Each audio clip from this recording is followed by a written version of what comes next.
बातमीत सत्यता हीच आमची ओळख।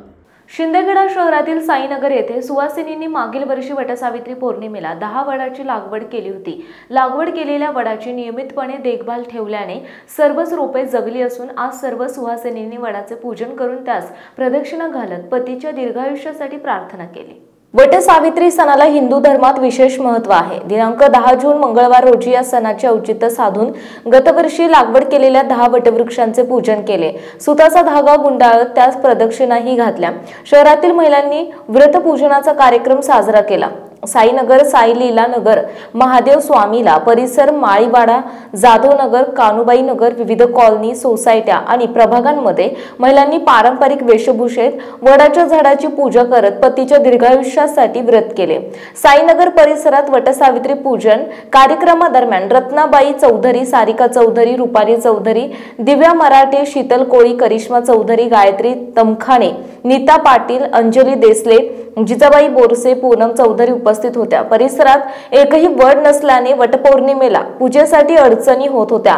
यावर उपाय म्हणून 5 वर्षांपूर्वी सर्व सुवासिनी एकत्र येऊन वडाची लागवड करण्याचे ठरवले। लागवड केलेल्या वडाचे संवर्धन देखील केले। आज पाहता अनेक वडाची झाडे परिसरात झाली असून हे पाहून मनाला खूप समाधान वाटले। मागील वर्षी 10 वड लावले होते, त्याचे पूजन आज सुवासिनींनी केले। वृक्ष लागवडीसाठी दरवर्षी वृक्ष संवर्धन समितीच्या वतीने वडाची रोपे उपलब्ध करून दिली जात असल्याचे शिक्षिका रुपाली योगेश चौधरी यांनी सांगितले। पूजनानंतर महिलांनी एकमेकींना हळद कुंकू लावून सौभाग्यवती भवच्या शुभेच्छा दिल्या। अनेक महिलांनी गोडधोड पदार्थांचे वाटप करून हा सांस्कृतिक उत्सव साजरा केला। या उत्सवामुळे शिंदखेडा परिसरात उत्साहाचे आणि भक्तिभावाचे वातावरण अनुभवायला मिळाले।